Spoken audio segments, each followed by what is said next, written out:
മന്ത്രി വീണ ജോർജിനെതിരായ പ്രതിഷേധത്തിന് പിന്നിൽ ആസൂത്രിത ഗൂഢാലോചനയുണ്ട് എന്ന് തന്നെയാണ് CPM വിലയിരുത്തുന്നത്. സ്വകാര്യ ലോബിക്ക് വേണ്ടിയാണ് കോൺഗ്രസിന്റെ പ്രവർത്തനമെന്ന് കുറ്റപ്പെടുത്തുകയാണ് CPMന്റെ സംസ്ഥാന സെക്രട്ടറി MV ഗോവിന്ദൻ. നമുക്ക് അദ്ദേഹത്തിന്റെ പ്രതികരണം കൂടി കേൾക്കാം. VD സതീശൻ നടത്തിക്കൊണ്ടിരിക്കുന്ന നുണജാഥയുടെ ഇന്നലത്തെ നുണയായിരുന്നു പറഞ്ഞു. ദൃശ്യം നോക്കിയാൽ മതി, നല്ലപോലെ സൂക്ഷിച്ച് ദൃശ്യം നോക്കുക, അപ്പോൾ മനസ്സിലാവും. ആസൂത്രിതമായ ഗൂഢാലോചന ഉണ്ട്. ആസൂത്രിതമായ ഗൂഢാലോചന ഇല്ലെങ്കിൽ മന്ത്രിയുടെ വീട് കയറി ആക്രമിച്ച് റീത്ത് വെക്കുന്ന നില ഉണ്ടാവില്ലല്ലോ. ആ റീത്ത് വെച്ചവരെ ന്യായീകരിക്കുകയാണ് ഇവർ ചെയ്തത്. ഏറ്റവും പ്രധാനപ്പെട്ട ആശുപത്രികൾ വലിയ മൂലധന നിക്ഷേപത്തോടുകൂടി അവർ വാങ്ങിക്കൊണ്ടിരിക്കുകയാണ്. ഈ വാങ്ങുന്ന ലോബിക്ക് വേണ്ടിയിട്ടാണ് കേരളത്തിൽ ഒരു വലിയ വിഭാഗം ഗവൺമെന്റ് ആശുപത്രിക്കെതിരായിട്ടും ഗവൺമെന്റ് നടത്തിക്കൊണ്ടിരിക്കുന്ന ഏറ്റവും പ്രധാനപ്പെട്ട ആരോഗ്യ മേഖലയിൽ നടത്തിക്കൊണ്ടിരിക്കുന്ന പ്രവർത്തനങ്ങളെയും ഇകഴ്ത്തി കാണിക്കുന്നതിന് വേണ്ടിയുള്ള ശ്രമം നടത്തിക്കൊണ്ടിരിക്കുന്നത്. സിനോജ് തോമസാണ് വിശദാംശങ്ങളുമായി ചേരുന്നത്. സിനോജ്, ആസൂത്രിതമായ ആക്രമണം, അതിനു പിന്നിൽ ഗൂഢാലോചന എന്നൊക്കെയുള്ള വാദങ്ങളിൽ CPM ഉറച്ചു നിൽക്കുകയാണ്. ഇന്നിപ്പോൾ നമ്മൾ നേതാക്കളുടെ എല്ലാം പ്രതികരണങ്ങളും അത് തന്നെയാണ്. KSU പ്രവർത്തകർ പല ദൃശ്യങ്ങളും പുറത്തുവിട്ടിട്ടും അതൊന്നും അംഗീകരിക്കാൻ തയ്യാറായിട്ടില്ല. ആസൂത്രിതമായ ആരോഗ്യമന്ത്രിയെ ആക്രമിച്ചു എന്ന വാദത്തിൽ ഉറച്ചു നിൽക്കുകയാണ്. തീർച്ചയായിട്ടും വിനീത, അതായത് കോൺഗ്രസ് നേതാക്കളുടെ, പ്രത്യേകിച്ച് പ്രതിപക്ഷ നേതാവ് VD സതീശന്റെ ആസൂത്രിതമായ ഗൂഢാലോചന ഭാഗമായി ഇന്നലെ റെയിൽവേ സ്റ്റേഷനിൽ KSU പ്രവർത്തകർ എത്തുകയും ആരോഗ്യമന്ത്രിക്കെതിരെ കരിങ്കൊടി കാണിക്കുകയും ആരോഗ്യമന്ത്രിയെ അപായപ്പെടുത്താനും വേണ്ടി അവിടെ വെച്ച് മർദ്ദിച്ചുവെന്നാണ് CPMന്റെ നിലപാട്.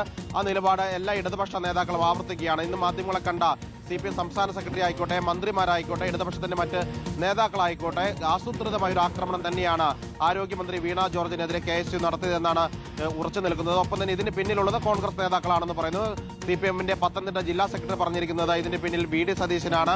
കഴിഞ്ഞ ദിവസം പത്തനംതിട്ടയിൽ കണ്ട ഈ പ്രതിഷേധങ്ങളൊക്കെ തന്നെ ഇതിന്റെ ഒരു റിഹേഴ്സൽ ആയിരുന്നു എന്ന് പറയുന്നു.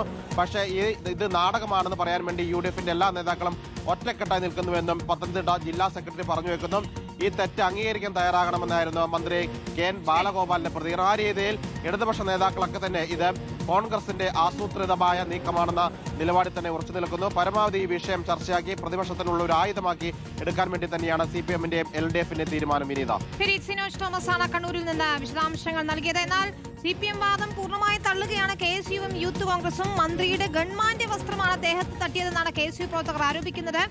മന്ത്രിയുടെ ദേഹത്ത് തൊട്ടിട്ടില്ല എന്നും KK രാഗേഷിന്റെ തിട്ടൂരമനുസരിച്ചാണ് പോലീസ് പ്രവർത്തിക്കുന്നതെന്നുമാണ് KSU സംസ്ഥാന വൈസ് പ്രസിഡന്റ് മുഹമ്മദ് ഷമ്മാസ് റിപ്പോർട്ടറോട് പറഞ്ഞത്. നമുക്ക് ഷമ്മാസിന്റെ പ്രതികരണം കേൾക്കാം. വളരെ വിചിത്രമായൊരു വാദമാണ് പോലീസിന്റെ FIR പുറത്തു വന്നതോടുകൂടി ഇപ്പോൾ നമുക്ക് കാണാൻ വേണ്ടി സാധിക്കുന്നത്. ജാമ്യം പോലും ലഭിക്കരുത്, കൂടുതൽ ദിവസം ജയിലിൽ കടത്തുന്ന ഉദ്ദേശത്തോട് കൃത്യമായ ആസൂത്രണത്തിൻ്റെയും തിരക്കഥ അടിസ്ഥാനത്തിൽ തന്നെയാണ് ഈ മൊഴിയും രേഖപ്പെടുത്തിയിട്ടുള്ളത്. പച്ചയായ നുണ പ്രചരിപ്പിക്കുന്ന ഒരാളായി മന്ത്രിയുടെ ഗൺമാൻ ഉൾപ്പെടെയുള്ള ആളുകൾ മാറി. കണ്ണൂരിൽ പ്രത്യേകിച്ച് CPM ജില്ലാ സെക്രട്ടറി KK രാഗേഷിന്റെ തിട്ടൂരമനുസരിച്ച് പാർട്ടി ഓഫീസിൽ നിന്ന് അഴീക്കോട് സ്മാരക മന്ദിരത്തിൽ നിന്ന് എന്താണോ പറയുന്നത് അത് അതേപടി അനുസരിക്കുന്ന രീതിയിലേക്ക് കണ്ണൂരിലെ പോലീസ് സംവിധാനം ഇപ്പോഴും നിലകൊള്ളുകയാണ്. മന്ത്രിയും പോലീസുകാരും തമ്മിലാണ് പിടിവലി ഉണ്ടായതെന്നായിരുന്നു പ്രതിപക്ഷ നേതാവ് VD സതീശന്റെ പ്രതികരണം. മന്ത്രി നല്ല നടിയെന്ന് കോൺഗ്രസ് നേതാവ് രമേശ് ചെന്നിത്തലയും പരിഹസിച്ചു. ഇല്ലാത്ത ഒരു കള്ളക്കഥയുണ്ടാക്കി പച്ചക്കള്ളം പ്രചരിപ്പിച്ച് നടത്തുന്ന കാര്യം ഇതൊക്കെ കേരളത്തിലെ ജനങ്ങൾക്കറിയാം. അവരിപ്പോൾ ആരോഗ്യമന്ത്രി കേരളത്തിലെ ജനങ്ങളുടെ മുന്നിൽ പരിഹാസപാത്രമാണ്. കാരണം അവർ അഭിനയിക്കുകയായിരുന്നു. ഇങ്ങനെ ഒരു സംഭവം ഉണ്ടായിട്ടില്ല. സത്യത്തിൽ അവിടെ ഒരു പിടിവലി ഉണ്ടായത് പോലീസും ആരോഗ്യമന്ത്രിയാണ്. ആരോഗ്യമന്ത്രി ഈ KSUക്കാരുടെ അടുത്തേക്ക് പാഞ്ഞു പോകുന്നത് തടയാൻ ശ്രമിച്ചത് പോലീസാണ്. പണ്ടൊക്കെ CPMന് ഇത്തരം കള്ള പ്രചാര വേലകൾ ജനങ്ങൾക്ക് മനസ്സിലാവില്ലായിരുന്നു. എന്ത് കള്ളവും പ്രചരിപ്പിക്കാമായിരുന്നു. ഇപ്പം വിഷ്വൽ മീഡിയയുടെ കാലമാണ്. റെയിൽവേ സ്റ്റേഷനിലെ CCTV ഉണ്ട്. ഇതെല്ലാം പരിശോധിക്കട്ടെ. പക്ഷെ ഇത്രയും വലിയൊരു നടിയാണ് നമ്മുടെ ആരോഗ്യമന്ത്രി എന്ന് എനിക്കിപ്പോഴാണ് മനസ്സിലായത്. ഗോവിന്ദൻ മാസ്റ്ററും ആരോഗ്യമന്ത്രി തമ്മിൽ മത്സരമാണ് ഈ അഭിനയത്തിന്റെ കാര്യത്തിൽ. മന്ത്രിയെ കൊല്ലാൻ ശ്രമിച്ചു എന്നാണ് പറയുന്നത്. ആരാണ് കൊല്ലാൻ ശ്രമിച്ചത്? ആരെങ്കിലും ഒരു KSU പ്രവർത്തകരോ അവരുടെ അടുത്തേലെത്തിയോ? മന്ത്രിയല്ലേ ആക്രോശിച്ചുകൊണ്ട് KSU പ്രവർത്തകർക്ക് നേരെ ആക്രോശിച്ചുകൊണ്ട് അടുത്തത്. സജോ ദേവസിയാണ് ചേരുന്ന വിശദാംശങ്ങളുമായി. സജോ, മന്ത്രിയുടേത് അഭിനയമാണ്, മികച്ച നടിയാണ് എന്നൊക്കെ പറഞ്ഞുകൊണ്ട് അതിൽ കൃത്യമായി മന്ത്രിക്കെതിരെ തിരിയുകയാണ് കോൺഗ്രസ് നേതാക്കൾ ഓരോരുത്തരും. ഇന്നിപ്പോൾ യൂത്ത് കോൺഗ്രസ് നേതാക്കളുടെയൊക്കെ പ്രതികരണം നമ്മൾ കാണുകയായിരുന്നു. മന്ത്രിയെ ആക്രമിക്കുന്ന ദൃശ്യങ്ങൾ പുറത്തുവിട്ടാൽ 1 പവൻ സ്വർണം സമ്മാനം നൽകാമെന്നാണ് അബിൻ വർക്കി ഉൾപ്പെടെയുള്ളവർ പറയുന്നത്. കുഴിമന്തി ചലഞ്ച് നടത്തുന്നുണ്ട് KSU. ആ രീതിയിൽ മന്ത്രിക്കെതിരായ ആക്രമണം കടുപ്പിക്കുകയാണ് കോൺഗ്രസ്. വിനീത, ഉറപ്പായും ഈ വിഷയത്തിൽ മന്ത്രിയും കള്ളം പറഞ്ഞു, അഭിനയിച്ചു, അതായത് ആക്രമിക്കപ്പെട്ടു, KSU പ്രവർത്തകർ ആക്രമിച്ചു എന്ന നിലയ്ക്ക് വ്യാജമായ ആരോപണം ഉന്നയിക്കുകയാണ് ചെയ്തത്. അതിനുശേഷം അഭിനയിക്കുകയാണ് ചെയ്തത് എന്ന ഒരു രാഷ്ട്രീയ വിമർശനത്തിൽ അല്ലെങ്കിൽ ആരോപണത്തിൽ കേന്ദ്രീകരിക്കുകയാണ് കോൺഗ്രസും പ്രതിപക്ഷവും എന്നതാണ് ഇതിൽ ശ്രദ്ധേയമായ കാര്യമായി കാണേണ്ടത്.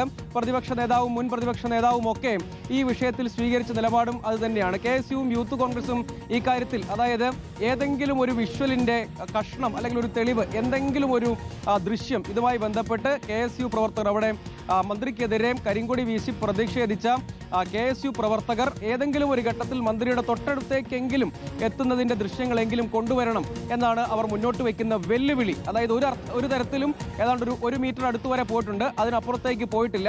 ഏതെങ്കിലും നിലയ്ക്ക് അവരെ കടന്നാക്രമിക്കുന്ന, കയ്യേറ്റം ചെയ്യുന്ന, നേരിട്ട് ആക്രമിക്കുന്ന ഒരു സംഭവം ഉണ്ടായിട്ടില്ല. അതിന്റെ ഒരു തെളിവും ഇതുവരെ ഹാജരാക്കാൻ കഴിഞ്ഞില്ല എന്ന വാദമാണ് കോൺഗ്രസ് പ്രധാനമായും ഉന്നയിക്കുന്നത്. അവിടെ ടെലിവിഷൻ ക്യാമറകളിലും അതുപോലെ മൊബൈൽ ഫോൺ ക്യാമറകളിലും ഒക്കെ ഈ ദൃശ്യങ്ങൾ പകർത്തിയിട്ടുള്ളത് കൂടാതെ അവിടെ CCTVയും ഉണ്ട് റെയിൽവേ സ്റ്റേഷനിൽ. പക്ഷേ ഒരു തെളിവും ഇതുവരെ പുറത്തു വന്നിട്ടില്ല. അതിൽ നിന്ന് തന്നെ കാര്യം വ്യക്തമാണ്. യൂത്ത് കോൺഗ്രസ് ആണെങ്കിൽ 1 ലക്ഷം രൂപ സമ്മാനം കൊടുക്കുന്നു. അങ്ങനെ ഒരു തെളിവ്, ദൃശ്യം, അങ്ങനെ എന്തെങ്കിലും ഒരു ദൃശ്യം ഉണ്ടെങ്കിൽ അത് പുറത്തുവിടുന്നവർക്ക് 1 ലക്ഷം രൂപ സമ്മാനം കൊടുക്കുക. അങ്ങനെ പല വെല്ലുവിളികളും അവർ മുന്നോട്ട് വയ്ക്കുന്നുണ്ട്. പല രീതിയിലുള്ള സമ്മാനങ്ങൾ ഓഫറായി നൽകുന്നു. അങ്ങനെ ഈ വിഷയത്തിൽ ആദ്യഘട്ടത്തിൽ വലിയ തോതിൽ പ്രതിരോധത്തിലാകുന്ന ഒരു രാഷ്ട്രീയ സാഹചര്യം രൂപപ്പെട്ടേക്കുമോ എന്ന് കോൺഗ്രസ് ഭയന്നിരുന്നു. സ്വാഭാവികമായും അതിന് തൊട്ട് പിന്നാലെ ദൃശ്യങ്ങൾ തെളിവായി ഇല്ല എന്നതുകൊണ്ട് തന്നെ കടുത്ത വിമർശനം, കടുത്ത തിരിച്ചടി സ്വാഭാവികമായും പ്രതികരണത്തിൽ നേതാക്കന്മാർ ഉൾപ്പെടുത്തുന്നത് ശ്രദ്ധേയമാണ്. ശരി, സജോ ദേവസ്യ വിശദാംശങ്ങൾ നൽകിയിരുന്നു.